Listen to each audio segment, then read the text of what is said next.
Hey everyone, Harry here to talk about an entirely new serious federal criminal violation involving Donald Trump.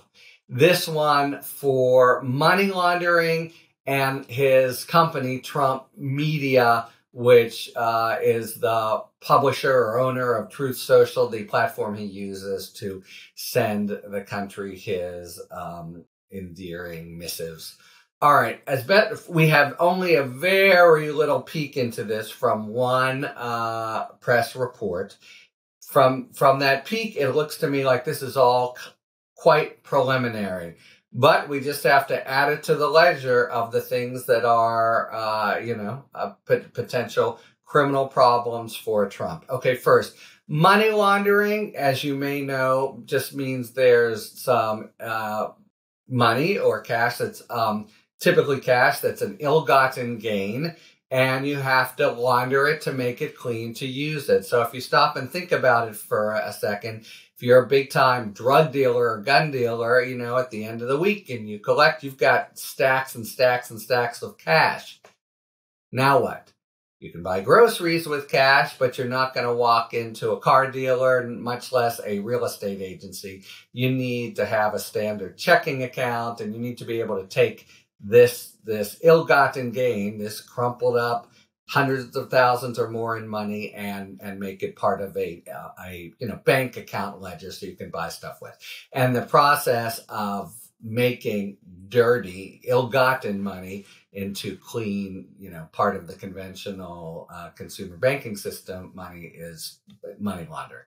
Okay, so that's the accusation. The money that is being looked at as having been possibly laundered is $8 million in loans, a $2 million loan and a $6 million loan that came to Truth Media.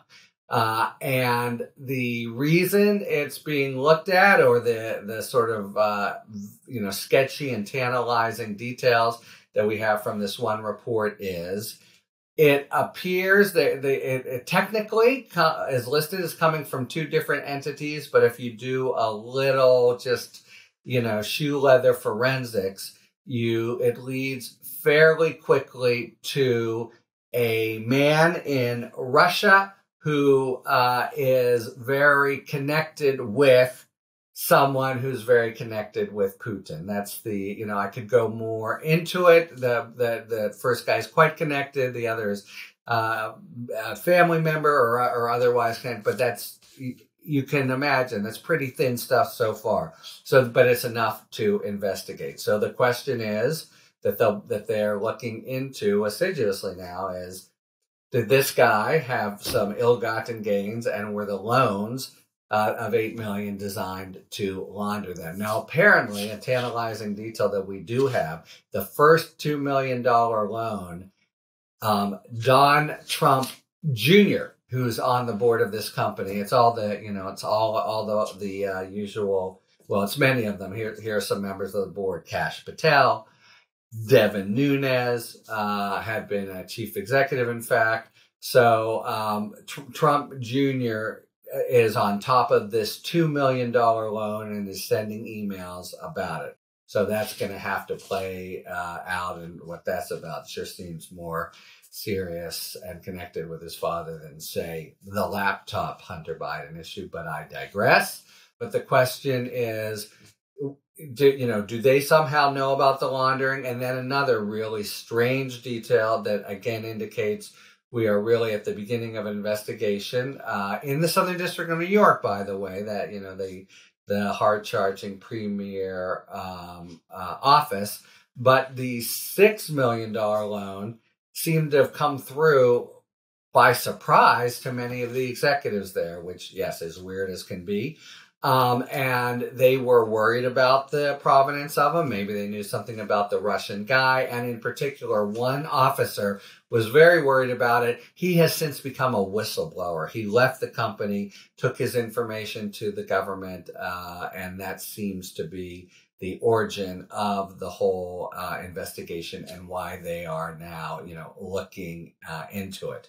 But they were worried about it, and they were wondering, should they give back the money? I guess these are a few of the officers on the up and up, maybe in the Truth Media company, and they only had 12 million with that 8 million. So it was just decided it was just too much to give back. So they keep it.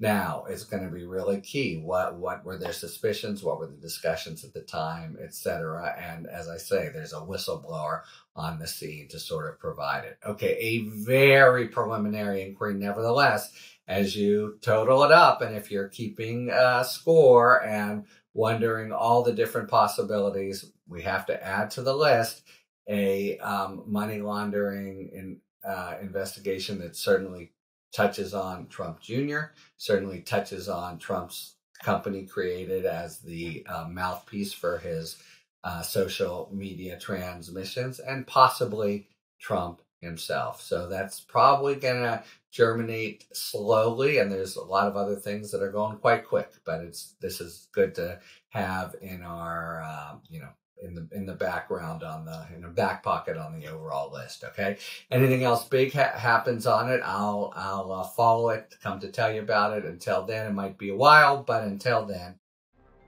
talk to you later. Thanks for tuning in. If you enjoyed this video and other Talking Feds content, please take a second to like and subscribe. Talk to you later.